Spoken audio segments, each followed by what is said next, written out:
Punjab assembly में मुबैना गैर कानूनी भर्तियों के मुकदमे में परवेज इलाही पर फर्द जुर्म की कार्रवाई मुकम्मल ना हो सकी। अडियाला जेल हुकाम ने परवेज इलाही का मेडिकल सर्टिफिकेट अदालत में पेश कर दिया। मजीद जानते हैं डॉन न्यूज के नुमाइंदे राना बिलाल से। राना बिलाल, अपडेट कीजिएगा।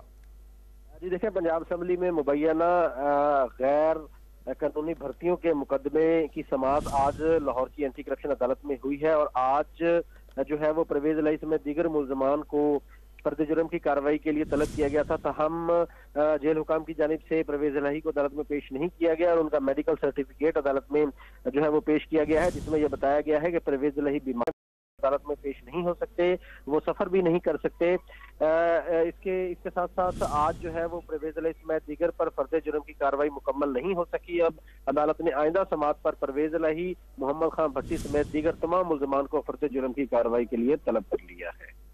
बहुत शुक्रिया राना बिलाल, अपडेट करने के लिए।